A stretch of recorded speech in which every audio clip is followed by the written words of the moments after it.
कृष्ण प्रेम धारा ट्रस्ट प्रस्तुत करते हैं कार्यक्रम समर्पण।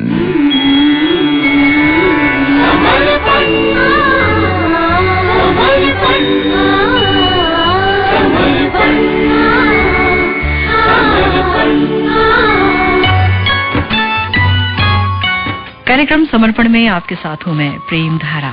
नमस्कार, कैसे हैं आप? बचपन में जब माँ पंचतंत्र की कहानियां सुनाया करती थी तो सुन सुनकर मुझे जंगल शब्द से बड़ा डर लगा करता था। जंगल में बड़े बड़े शेर पाए जाते हैं, वो बड़े हिंसक होते हैं। सियार, लकड़बग्घा और भी मांसाहारी जानवर इंसान को भी खा सकते हैं, ऐसा सुना करती थी। मैं छोटी थी तो सोचा करती थी कि वो प्राणी जो मांस खाते हैं जैसे कि शेर, चीता, सियार आदि, वो इतने भयंकर और हिंसक क्यों होते हैं? वहीं घास फूस खाने वाले बड़े ही शांत होते हैं, जैसे गाय, भैंस, बकरी, भेड़, मुर्गे, खरगोश, ये सब बड़े शांतिपरायण होते हैं। ऐसा क्यों होता है? क्या सच में आहार पर ही हमारा स्वभाव निर्भर करता है? ये श्लोक तो हमें कुछ ऐसा ही बता रहा है। आइए सुनते हैं इस श्लोक को। आहार शुद्धौ सत्व शुद्धि सत्व शुद्धौ ध्रुवा स्मृति ही स्मृति लाभे सर्व ग्रंथि नाम विप्रमोक्षः। अर्थात हम जो आहार लेते हैं उसके द्वारा देह मन गठित होता है और हम जीवित रहते हैं। शुद्ध आहार से देह मन इंद्रिय आदि शुद्ध होते हैं और भजन में अभिनिविष्ट हो सकते हैं।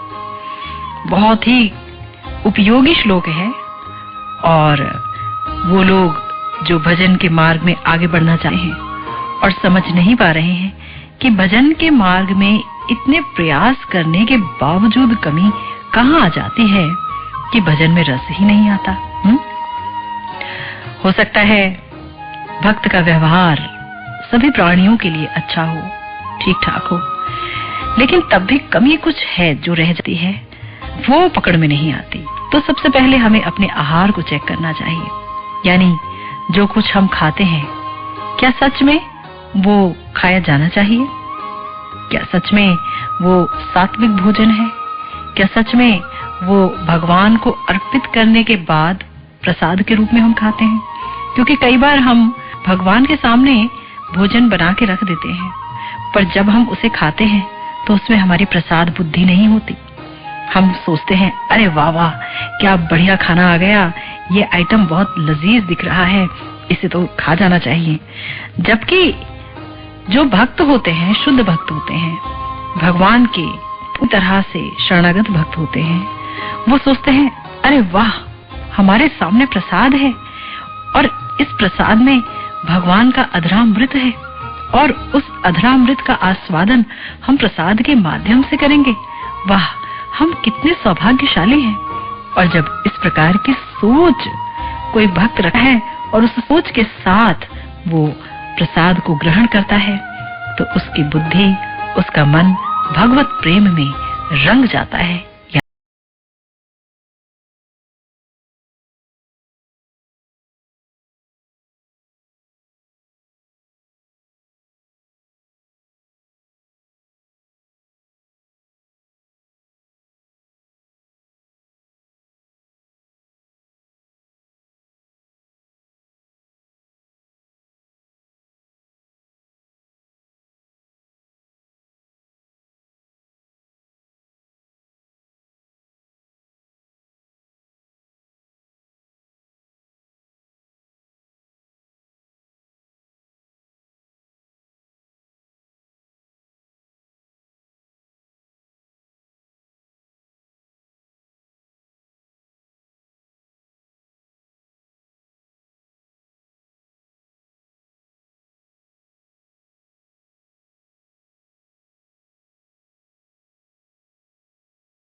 कार्यक्रम समर्पण में आपके साथ हूँ मैं प्रेम धारा और आज हम चर्चा कर रहे हैं बहुत ही सुंदर श्लोक पर।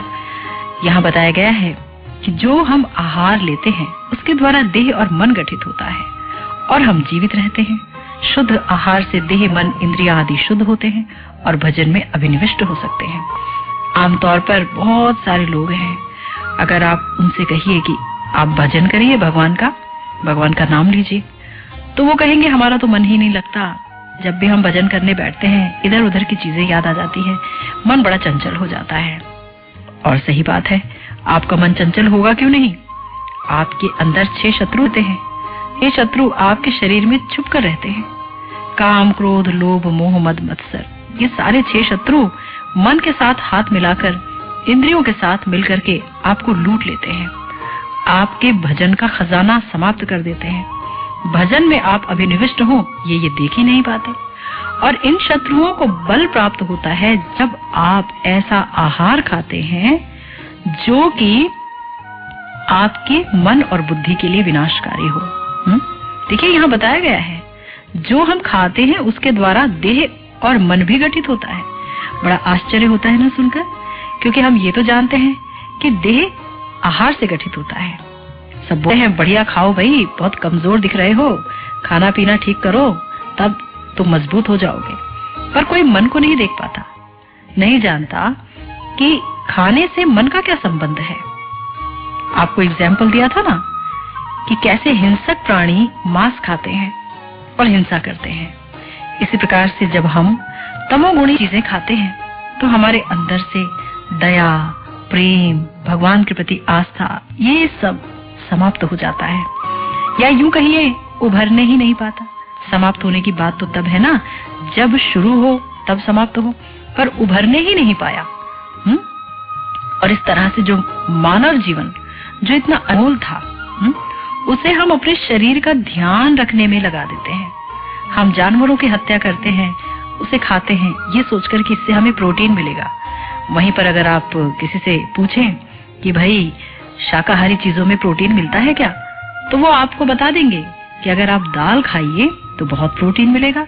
दूध में है ये सब आइटम, दही में भी है, पनीर में भी है। वेजिटेरियन आइटम उसमें तो सब कुछ मिल जाता है, शाकाहारी चीजों में सब कुछ मिल जाता है। तो यहाँ पर आपको बताया गया है कि आपका मन यदि आपके कंट्रोल में नहीं है, आप भगवान का भजन नहीं कर पा रहे, भजन में मन नहीं लग रहा, तो जांच कीजिए कि आप खा क्या रहे हैं और किस प्रकार से खा रहे हैं। कई बार हम भोजन बनाते हैं तो अपने रस स्वाद की दृष्टि से बनाते हैं, पर जो शुद्ध भक्त है ना, जिसका मन उसके कंट्रोल में है, काबू में है, जिसका मन भगवान में अभिनिविष्ट है, उसके भोजन को देखिएगा। उसका भोजन सिर्फ भगवान के लिए बनता है, भगवान की इच्छा से बनता है और भगवान को निवेदित होकर ही उसकी प्लेट में आता है प्रसाद के रूप में।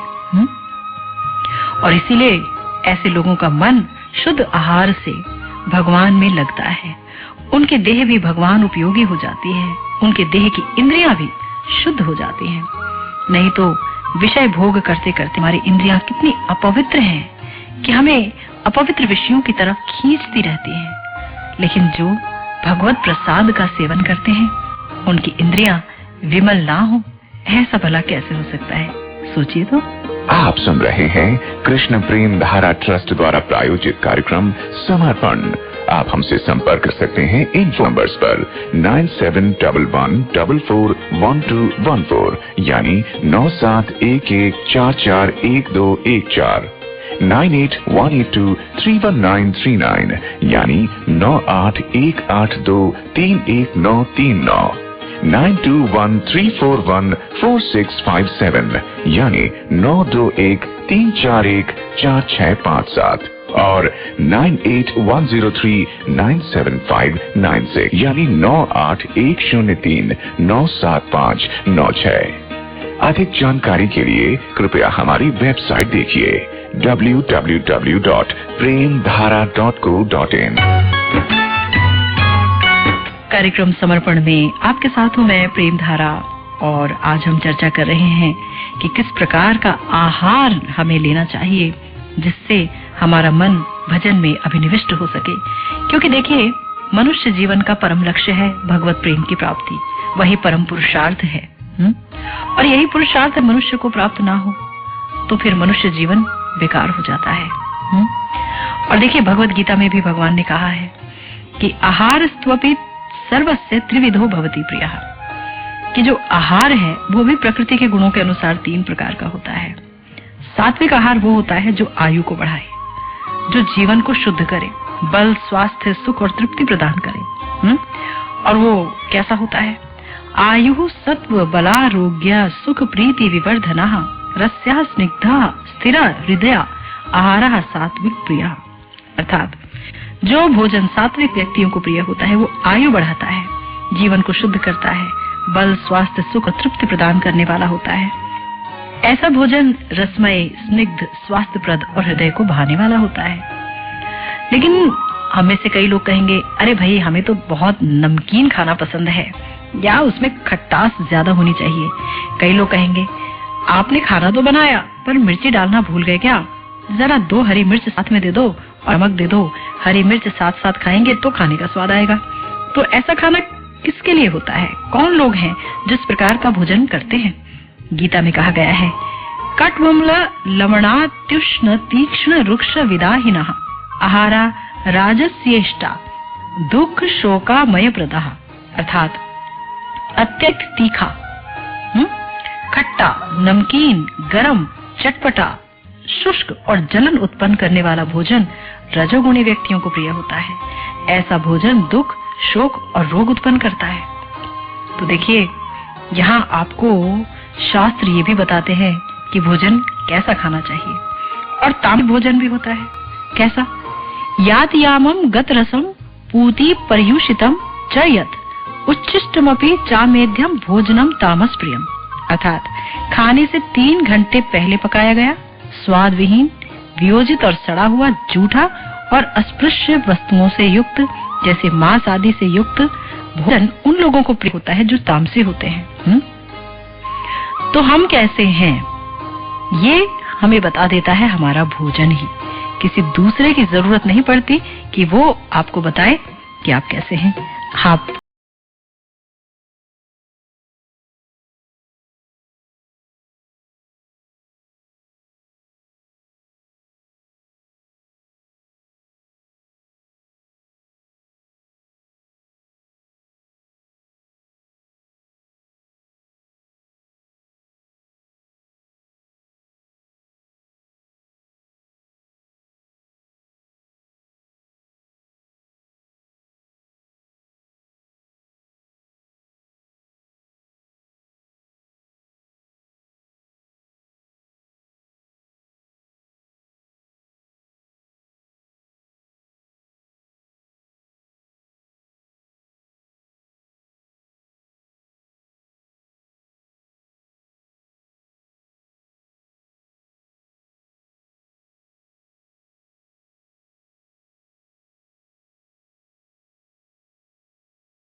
कार्यक्रम समर्पण में आपके साथ हूँ मैं प्रेम धारा और हम चर्चा कर रहे हैं बहुत ही उपयोगी श्लोक पर। आहार शुद्धौ सत्व शुद्धि सत्व शुद्धौ ध्रुवा स्मृति स्मृति लाभे सर्व ग्रंथीनाम विप्रमोक्षः। अर्थात हम जो आहार लेते हैं उसके द्वारा देह मन गठित होता है और हम जीवित रहते हैं। शुद्ध आहार से देह मन इंद्रिय आदि शुद्ध होते हैं और भजन अभिनिविष्ट हो गए हैं। देखिए, हम कई बार सुनते हैं लोग कहते हैं कि अरे भाई खाने को इतना ध्यान से क्या बनाना, पेट ही तो भरना है, कुछ भी ले आओ चलेगा, कुछ भी ले आओ चलेगा। लेकिन हम भूल जाते हैं, हमें शायद पता नहीं होता, हम अज्ञान में हैं कि जो हम खाते हैं उसी से हमारा मन निर्मित होता है। मन ईर्ष्यालु हो सकता है, मन कामी हो सकता है, मन लोभी हो सकता है। मन में अगर ये सारी कुवृत्तियां आ गई ना तो इंसान ना रह करके दानव हो जाता है। दिखने में मानव होता है लेकिन उसका खान पान उसे दानव बना देता है। शराब पीता है, मांस खाता है और ना जाने कितने ही विभत्स कार्यों को वो करता है। कभी भी आप देख लीजिएगा, जो सात्विक आहार लेते हैं उनके मन में हिंसा नहीं उठती, वो किसी के साथ हिंसा नहीं करते, किसी पर अत्याचार नहीं करते, किसी को दुख नहीं देते। सात्विक आहार लेने वाले लोग स्वयं सुखी होते हैं और जो भी उन्हें मिलता है उनके मन में भी सुख का संचार करते हैं। क्यों? क्योंकि उनका मन अशांत नहीं होता, मन शांत होता है। हम कई बार सुनते हैं लोग कहते हैं क्योंकि फाइनेंशियल डिस्पैरिटी है, क्योंकि एक वर्ग तो बहुत अच्छे तरीके से जी रहा है, बहुत पैसा है, और दूसरा वर्ग उसके पास कुछ है ही नहीं, इसीलिए दोनों वर्गों के बीच में लड़ाई होती है और जो निम्न वर्गीय लोग हैं वो यहाँ वहां जाकर के उन पर अत्याचार भी कर देते हैं। पर ऐसा नहीं है। कारण ये कि बहुत सारे लोग ऐसे भी हैं जो बहुत कम कमाते हैं लेकिन उनका भोजन भगवान को निवेदित होता है। ऐसे लोग सिर्फ भगवान के भजन में अभिनिविष्ट होते हैं। ऐसे लोगों के मन में कहीं से ये ईर्ष्या नहीं होती कि आप ज्यादा कमा रहे हैं और मुझे कमाई नहीं मिल रही तो मैं लोगों का धन खाऊं, हड़पूं। हाँ, ऐसी वासना नहीं होती। या किसी को नीचा दिखाऊं या किसी के साथ घोरम घोर अपराध करूं, ऐसे नहीं होते। ताकि वो भी बहुत अधिक नहीं कमा रहे होते। पर चूंकि भोजन बहुत शुद्ध है इसलिए मन भी शुद्ध है। वहीं पर ऐसे भी लोग हैं जो बहुत अमीर हैं पर भोजन चूंकि अशुद्ध है इसलिए मन भी अशुद्ध है और इसीलिए वो सब में दोष दृष्टि रखते हुए नजर आते हैं। अगर आप उनसे कहिए कि चलो ना भगवान का भजन करते हैं तो वो आपको झिड़क देंगे और उल्टा आप भी उनकी महफिलों में जाकर शायद ही ये कहने की हिम्मत जुटा पाए कि चलो ना भगवान का कीर्तन करते हैं, भजन करते हैं। देखिए, आज कुसंस्कार इतने फैल गए हैं कि अगर हमने देरी कर दी तो ये समाज रहने लायक रह नहीं पाएगा।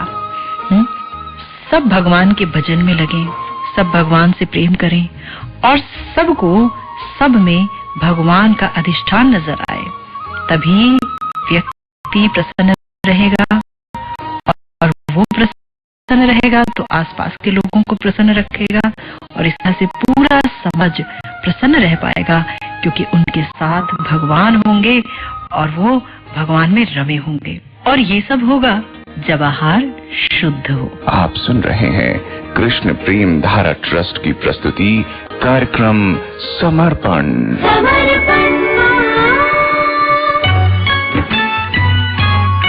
कार्यक्रम में आप सभी के साथ हूँ मैं प्रेम धारा। आज के कार्यक्रम में आपने जाना कि किस प्रकार से अगर हम आहार पर संयम रखें और शुद्ध सात्विक आहार खाएं, भगवान को निवेदित प्रसाद का सेवन करें तो हमारा मन, हमारी इंद्रियां और हमारी देह सब कुछ शुद्धता को प्राप्त कर लेती हैं। लेकिन ऐसा होता नहीं है अक्सर, क्योंकि लोग खाने में बड़े ही असंयमित नजर आते हैं। ऐसे ही एक किसान था, खाने पीने में बड़ा होशियार था। जब कभी मुफ्त का भोजन मिल जाता तो खूब डटकर खाता। अधिक भोजन करना ही अपनी जिंदगी का सार समझता था। कभी कभी अपच होता तो भी वो सोचता, भोजनम कुरु दुर्बुद्धे का चिंता मरणे तवा मृते चा प्राप्यसी जन्म परान्न पुनः पुनः। मरने की क्या चिंता करना, जो जन्मता है वो मरता है, सृष्टि का नियम है। मरूंगा तो अगले भव में अवश्य जन्म लूंगा, लेकिन ये मधुर पकवान बार बार नहीं मिलते। कभी कभी तो जीभ का लोलुप बनकर वो इतना खा लेता कि रात में नींद नहीं आती, करवटें बदलता रहता। कभी कभी पेट में दर्द हो जाता, हाय हाय करता। अचानक एक समझदार व्यक्ति वहाँ आ पहुंचा। उसने पूछा, क्या बात है, रो रहे हो? तो किसान बोला, पेट में कुछ दर्द हो रहा है। उस व्यक्ति ने उसे सलाह दी, भैया भोजन करो तो बीच में पानी भी पी लिया करो, जिससे तुम्हारे पेट की क्रिया अपने आप ठीक हो जाएगी। तो किसान बोला, ये बड़ी अच्छी बात कही तुमने। हाँ, तो अब वो क्या करता, बीच बीच में पानी पीने लगा। 4 रोटी खाता था तो 2 रोटी खाता तो बीच में पानी पी लेता। एक दिन वो भूल गया, मोटी मोटी 4 रोटियां खा गया। पत्नी से बोला, आज तो बीच में पानी पीना भूल गया, याद नहीं दिलाया। खैर कोई बात नहीं, पानी ले आओ। पानी पिया और फिर 4 रोटियां खा ली, क्योंकि उसे शिक्षा मिली थी कि पानी बीच में ही पीना। अब उसका पेट फटने लगा, दुख करने लगा, हाय मुझे पता होता तो मैं 4 रोटी और क्यों खाता, अब बिना मौत मरना पड़ेगा। कुछ ही समय पश्चात वो यमराज का अतिथि बन गया। सही बात है, जो व्यक्ति खाने में संयमी नहीं होता, जो व्यक्ति सही शिक्षा को उल्टे रूप में ग्रहण करता है, वो हर दृष्टि से पश्चाताप करता है। इसलिए सुखाभिलाषी इंसान को